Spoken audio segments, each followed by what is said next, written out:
Hi, Sean Huxter from Huxter Labs, back again for another video. This video is going to explain a concept that I did many years ago, what I did with that concept, and why it took so long to do the rest of it. Also, at the end, I will do a construction, if anybody's interested, and I'll show you some of the interesting things I discovered along the way. So, back in, believe it or not, 2014, which is not very long after I got my very first 3D printer, I concepted a set for the Adventure Team that was an Adventure Team cyber counterattack set, and the whole idea was the set was designed to go after cyber terrorists who are threatening to blow up a city or whatever with devices that the Adventure Team could counter with EMP devices, electromagnetic pulses, to turn off those devices. It would shut down computers, shut down electronics. And so the first thing I came up with, and this is the concept, I'll show you the concept. This is the original concept. It consisted of an EMP grenade and an EMP base, which converts the grenade into a magnetic mine. And here shows the inner workings of the mine, showing what I had to do to make it work. And then there was this EMP cannon, which you could use as a ranged weapon to fire an EMP pulse at some device from distance away. Then we had a satellite uplink, a VR imaging goggles, and a hacking console. Not all of this got made. However, one of the first things I did do, and this is the one I'll show, I'll post a link to this in my comments, was the first thing I did was the cybernetic grenade and mine. So this is made up of several pieces and 3 magnets. There's a base with a magnet at the bottom. Inside here are 2 more magnets. One attracts this base, so it sticks nicely to the base. You can't knock it out. And then the other is a repulsing magnet on the very tip of this button here. I'll bring it in a little closer. And it acts as a spring, like I do with several things. There's one magnet in here. I'm using the repelling pole of that magnet to make this button go up and down. And I'm using the attracting one to attract it to this base. And the base also, because it's got a magnet at the bottom, attaches itself to metal. And that's the whole point of this set, is you could attach it to a wall, walk away, trigger the mine, and walk away, and then poof, an EMP pulse would blow out any equipment in the area. And then, of course, if you wanted to, you could pull it out, trigger it, and throw it as a grenade. And then poof, you'll get the cyber pulse that knocks out the terrorists' equipment. One of the other things I did with it, I never did do the cyber hacking console the way I wanted to, but I did make one for another set some time ago. And I'm just repurposing it. This one here, I bought the sticker for one of my other devices, but this is a resin printed tablet, and I put a little silver here. And so this acts as the hacking console, and I'll put that here. And so last year we did a set for Spy Island where we used these grenades, and I used a detonator which I created for that set. And this is a detonator which you can't push until you turn the handle, and then you can push it, but you can't push it. There's like lock and down, and more or less this is designed after the old, TNT dynamite detonators, but that's supposed to go with the cyber set. But the next piece, well, I never did the satellite uplink and the goggles yet, but this piece, the EMP Cannon, sat in my brain for a very long time, and I thought, well, at some point I should do it. And after doing the grenade last year, I said, you know what, now's a good time. This year I spent some time doing a number of prototypes, more than I usually do. Like, I've really been busy. So I just decided to try this. You see how this is fairly angular. There's not a lot of detail, and it's fairly octagonal in its shape and design, which of course is the same with the grenade and the same with a lot of my equipment. I like the octagon is a really nice design, and it works really well for complicated equipment, especially once you start adding detail. So I modeled this. You'll notice it's got a handle on top, much like a railgun, and a handle in the middle, much like a railgun. And you hold this out, much like a railgun. And in here you have a little blue emitter, which is what emits the energy beam that knocks out the equipment. And the rest was like detail I would make up as I went. So I made my first version about a month or 2 ago, and this is it. So this is the cyber EMP Cannon. I use this handle, which I used on a lot of my equipment, because it just happens to work. It's comfortable, it works. I use this handle, which was from a couple of sets I did, and you can hold it like so, But it is pretty, octagonal, no detail. What I did do is in here, it's hard to see in the light, but in here, let me get a light on this. Yeah, let me get a light on this. In here you can see this is made of a glow-in-the-dark blue plastic, and I decided to put the little grid, little hexagonal grid in there. And I didn't like the look of that very much, so like I said, this is the first version, so you know it's a prototype, and you use what you find in the creation of this to improve things later. Also, I had a little, I wanted to show some vent holes here to show that, you know, there's some heavy equipment going on in here, a big heavy device. I didn't put anything on the bottom or the back, but just for, mostly this was a fit prototype. What I call a fit prototype is one that I do just to see that it all comes together and fits properly and can do what I want it to do. But not quite there. So I'll go on to the next version. The next iteration, I changed the handle up to be a bit more square, because that's kind of what I wanted in the original. And I added detail to the top. I added detail to the top of the back section using the same handle. I have the same grid here, but I also decided to put one on the bottom as well, and then added some detail to the bottom. And then that's about all I did on the improvement side. And you can still see in here, I still have the same grid system in there. So that was a few improvements. But then I decided it's time to do a little more. So this was the third version. You'll see this version has a colored handle. That was a minor detail. But you'll also notice that I added detail here. There's top and bottom grooves. Then what I did in here is I did this instead. I put a black grill in front of the blue emitter, which I think works a little better. And well, I'll show you why it works a little better in a bit. So, of course, the previous ones were fit tests. This is a functional test. And what I wanted to do was put a finger light in here. Now, a finger light, most people are familiar with them. They're just little plastic lights. They usually come in a bit of rubber. You put them on your fingers. They're used in, like, you know, in clubs and raves to put on your fingers, and you dance with these on. And these come in generally 4 colors, and you can get them at, like, I have a green one, a red one, a white one, and a blue one. And they more or less come in, like, you can buy them at the dollar store or whatever. They're pretty cheap. They're easy to use. They're really handy for making electronic lights light up for toys. So what I did is there you go. I do this live, by the way. So there's bound to be accidents. The finger light is inside, and there's a slot in here that the finger light will fit in. And you just pop this finger light in place. And then you slide this switch. You see how I took the top and I made a slider of it. And that slider pulls the finger light switch. And then the cap goes back on, and you push the button, and voila. You get yourself a bright blue EMP pulse cannon, which I could have called this done. I think that's actually pretty good. There's not much else to add, I thought. And then I realized, well, if I push the trigger forward a bit, I don't want to have to pull on the handle, because the handle, I mean, my parts are pretty strong, but they can break if you put too much stress on this. And so, you know, you slide it like this, and you can slide it like this, and that's fine.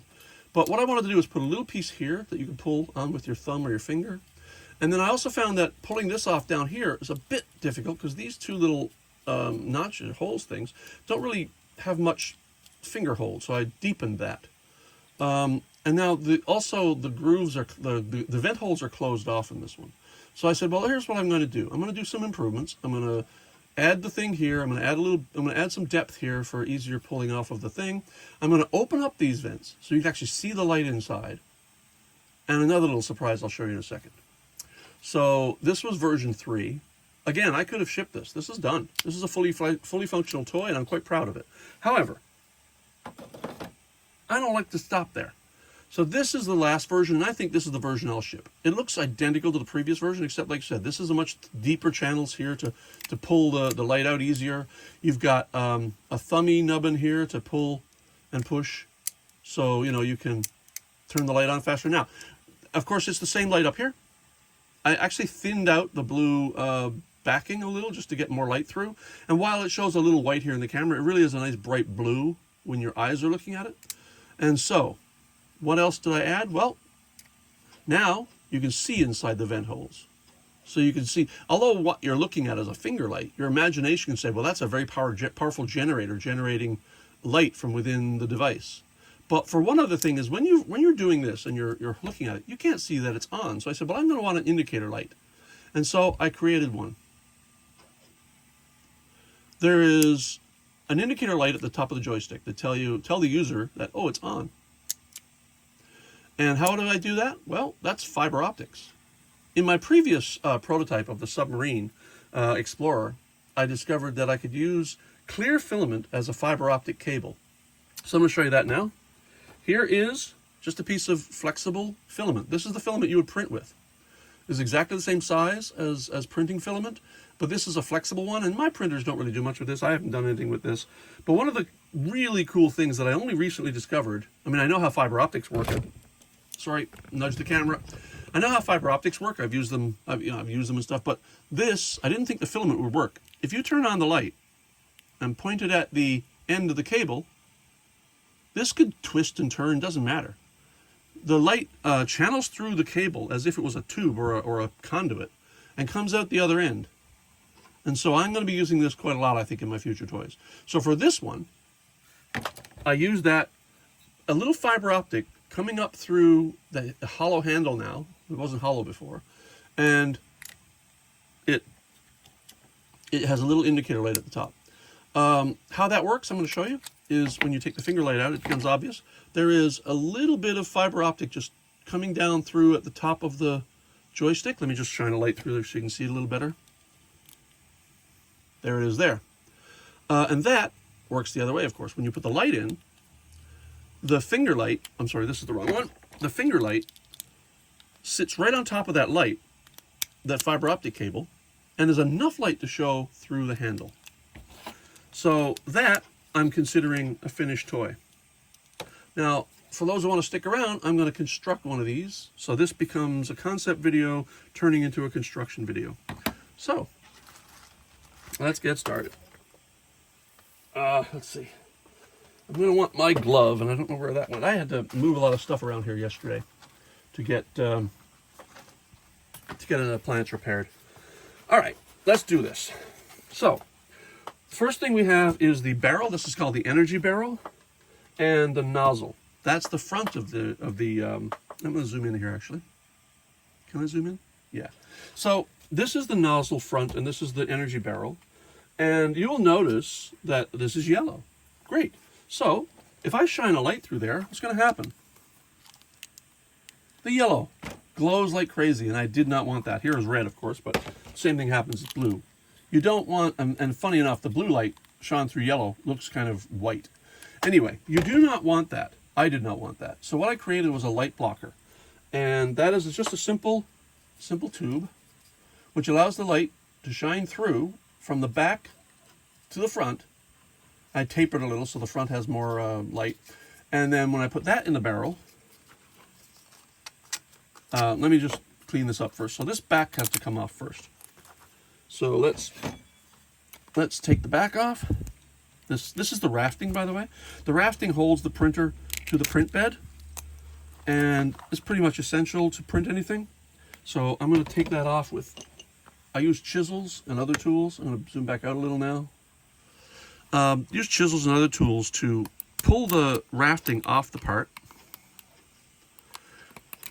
And it's not always an easy, clean process, but once it's done, you'll see, like, I just pull this off. This is the supports and rafting. And then pull away that.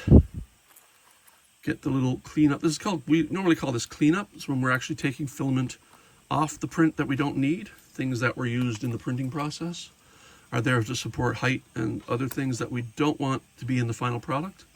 And these are the two holes for the handles. Pop the filament out of there. Get the filament out. Luckily, this just sort of just pops out, which is kind of nice.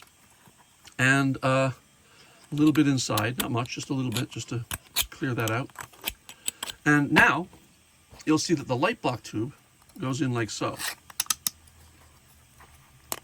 And now, when you shine a light through it, there is no glow through the yellow. Because if I glowed through the yellow, I would have thought that to be slightly cheesy. So that's the barrel. Make sure it's clean. Yep. And now the next thing is the nozzle that is the front of the barrel. So pull off the rafting. Luckily, this part's very easy and neat and clean. There's not a lot of work to this one. That's great. Now, inside that goes the emitter base, which is the blue glow-in-the-dark. Oh, by the way, this is glow-in-the-dark. If you were to shine light on this for a while and turn the light off, it sort of fades out a little. And it's not a great effect, but, you know, it is glow-in-the-dark. So you peel one of these off the raft. Hopefully that comes off fairly easily. This plastic is never very easy to work with, by the way. This is a glow-in-the-dark plastic that I've had nothing but trouble with, but for this particular task, I really wanted it. So I'm going to difficultly pull the rafting off of this thing. This is also a PLA, which is a much more a brittle, hard plastic. It's harder than ABS. ABS warps and is a little softer. There it is. And now that's just the emitter base. And you can see that a light will shine through it. And that goes inside there. And then the last pit of the front is the grill. And that's this part right here. I'm going to pull that off the raft.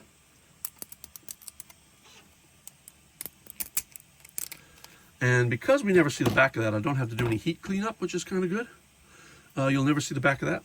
So the first thing we do is we put a little glue. Well, first I think we're going to do this first. So that we kind of need to do this first. So we're going to put a little glue, and that'll be a super glue on the very edge. And you only need to do it right here, here, maybe a little on here. And then we're going to drop this down into the nozzle, and using our finger on the other side to guide it, like so, pinching it, we push that down until it is where it needs to be. And then we take a little glue on the back side of the grill. Again, you don't need a lot. And then we put the grill in. It's designed to be very tightly fit. And then you push and let that dry. And that will dry onto there, and you'll have your grill, which of course, again, I can show you that the light will shine through rather nicely. Put that aside. Now we can put a little glue around the edge here, here, here, and then we attach the nozzle. And the nozzle's symmetrical, by the way, so it doesn't matter which way. If it goes this way or it goes this way, they're identical. And then normally I would, let me just push that back down. My light block came loose. You never really have to move the light block. It's going to be in place fairly strongly. But if you're at all paranoid about the light block moving like this, you can just put a tiny bit of glue on it right here. And then drop it back in. And now that's going to seal itself to the wall nice and firmly. And then you can pop this back on. And if this was looser, I would put a clamp on this, but I don't really need to. So I'm going to put that aside to dry. Now the next part is the rear. And this is where the action is.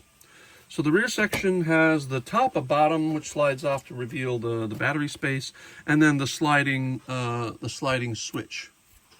So I will peel the sliding switch off first, and then pull the rafting away from that, using, again, sharp chisels, which is why you wear a glove. You don't wear a glove because of heat, although the printing is a hot process. You're not really dealing with heat unless you're using a heat gun for cleanup. However, what you don't want is this to slip while you're holding it, because it will cut your hands. And believe me, I have cut myself 3,000 times doing this sort of work. And so you peel away this rafting, which can be quite difficult if there's some scaffolding left over. This scaffolding is incredibly strong, by the way. Structurally and architecturally, this scaffolding is really powerful. So you take away all the rafting. Now, normally I would heat treat this stuff to clean up the plastic stress. And I explained that in another video. But what happens with plastic stress is if you have a part that's colored and you rip away plastic, like the supports and the rafting, you end up with not black, in this case black, you end up with white residue all over the thing. So I use a heat gun to melt that away, and that actually works fairly effectively. But I'm not going to do it here because this is a quick video. And now there's one small other piece in here. I'll take my glove off for this. This is where the finger light switch goes. And you need to clear that out, because you need enough room there for the finger light switch to slide up into it. And let me get my light a little bit closer here. There we go. think that's enough, hopefully. This should theoretically come right on out. All right. Not always an easy process getting scaffolding and support out of 3D parts. And that'll go here. Next, glove back on.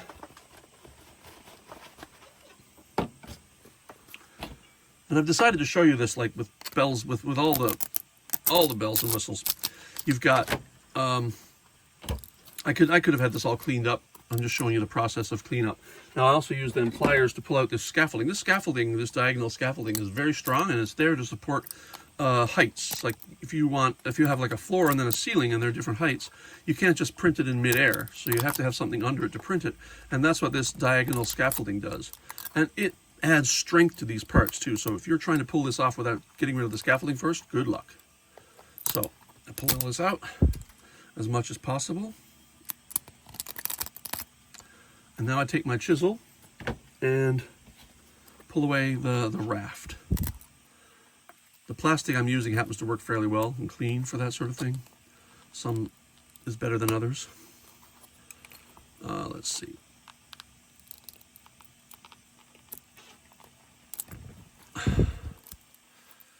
Even the easiest is not easy. There's a lot of work involved in cleaning up 3D parts. It's the part of the job I don't like. Honestly, concepting, designing, I love it. Absolutely love it. The printing, I don't care about the printing. The printing is done by the printers. You just set them up and let them go. What really is the hard part of the job, the part that I would rather not do, is this part I'm showing you now, and that's the cleanup of the parts. Because it can be quite stressful, tense.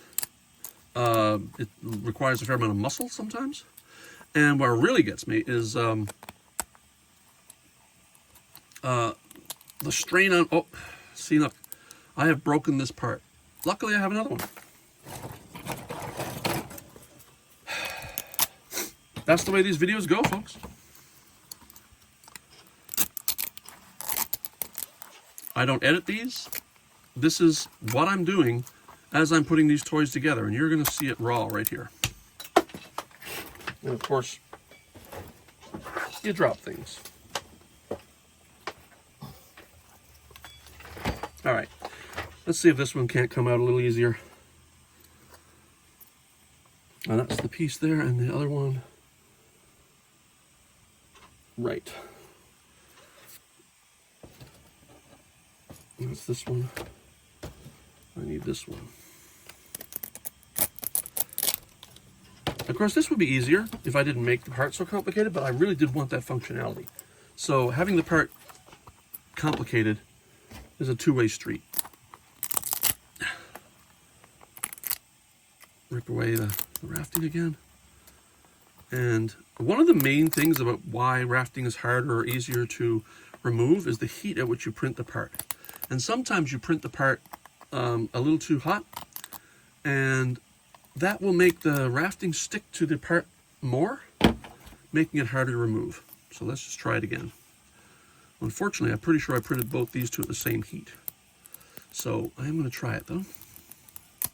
Try to get this off without damaging the part, if at all possible.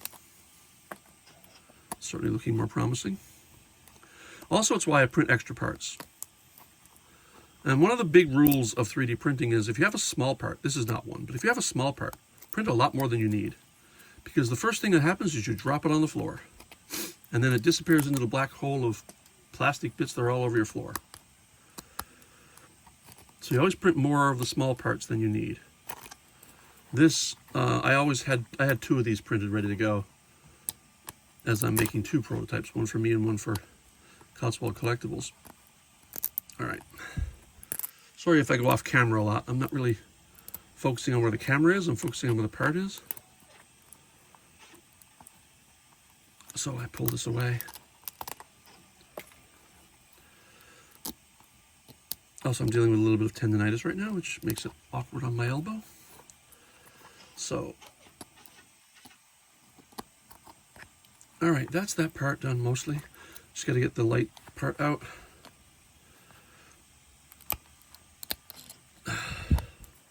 And even though I'm wearing a glove on one hand, I still cut myself. So that's what happens when you're 3D printing. All right.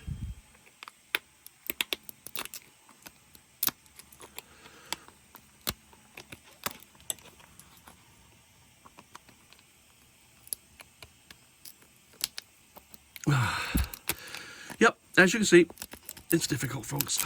It's really hard sometimes. Sometimes it makes me think, why do I do this? And then I remember the prototyping and the fun, and I certainly don't do it for the money. I don't charge what I should for some of these things. There's a lot of manual labor that goes into doing these. People asked me before, and I actually answered this on the Paul Knapp show once, what do you charge for 3D printing? And I said, well, I charge what I would pay for a certain toy.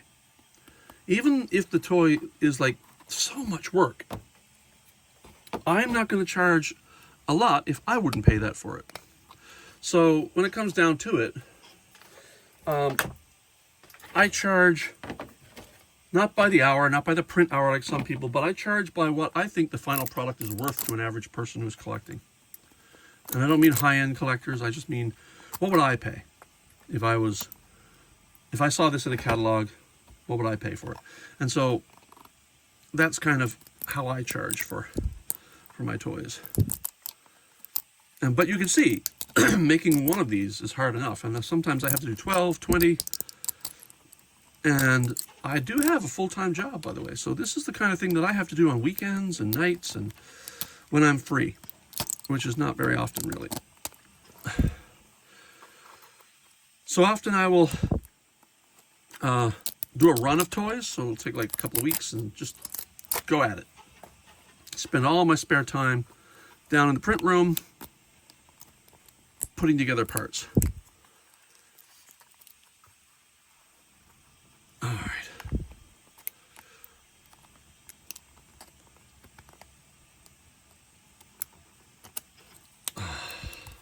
I think I'm going to leave a little note to myself to make sure I print the next version of this. Not quite so hot. And then just this last bit here. It's got to come out of the light area.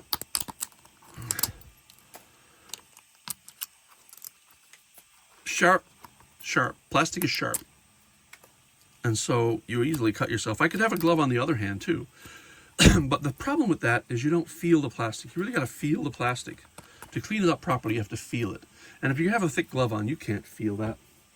Now, those two parts are done. I just want to test slide it to make sure it's clean enough, because if it's not clean, it's not going to slide well. Yep, that's not too bad. Yep, that's good. Now, the tricky bit is this has to go into this slot here, and I didn't make the slot, I didn't allow the slot to go all the way in because this little bit here has to drop down below the level of the slider. Otherwise, there's nothing to stop the thing from sliding all the way forward when you're triggering the switch. So I actually made it so that you have to you gotta kind of push this. It's not really the ideal way to do it, but you gotta kind of push so that this goes underneath this layer right here until it is in place. And now when it's in place, it is never coming out of there. But you can see it moves, and it's got the little slot stop there, and there's a little slot in here so that the fiber optic light hole doesn't get covered by the light. In fact, I think it's in there now. And that's that. So, other than the cleanup, which you saw the hard part, the rest is really easy. So, you take a little glue, and you put a little on the side right here, up on top, around the edge. And we only glue the top part to the energy barrel, because the bottom part has to slide. So while this slides the switch, this bottom part has to slide off entirely in order to replace the battery or the light. And it is difficult to change the battery in a finger light because they're not made to be changed. They're meant to be disposable, but you can do it. You can take the finger light apart. It literally is the LED sits on a battery. The wire on the LED sits on a battery, and the other wire sits on a little piece of metal.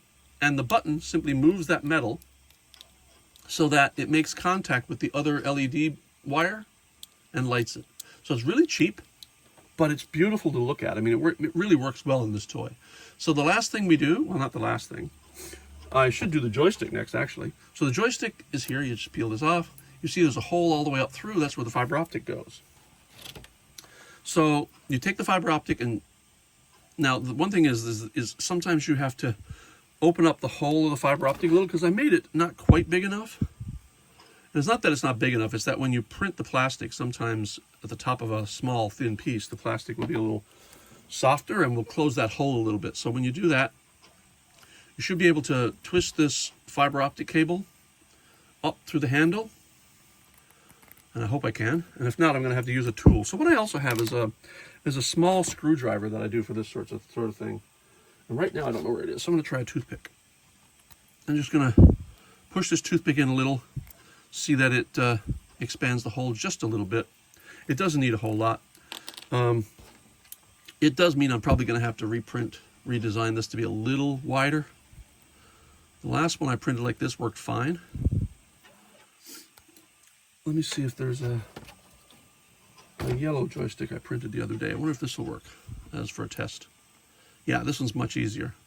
See, this one comes all the way up through. So for this version, I'm just going to print it, and I'm going to use the yellow handle because I haven't got another red one printed. So what you do is you pull this down until the fiber optic just barely pokes up through, or is flush. And then you put that through this hole here.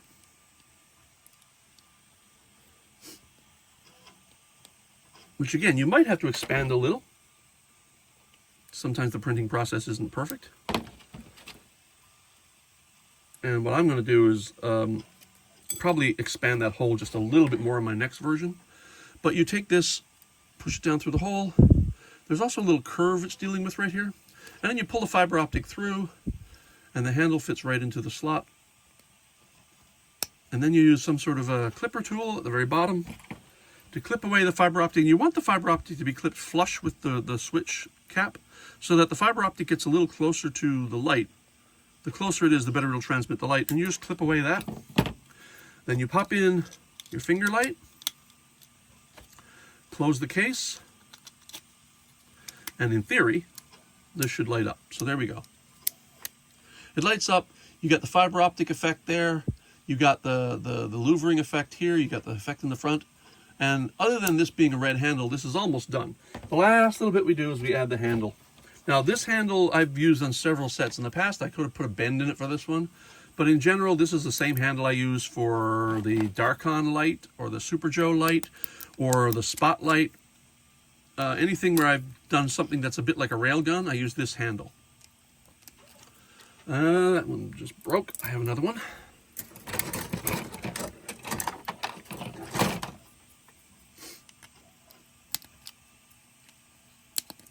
Again, this one is because I printed this a little too hot, and so it kind of broke there. All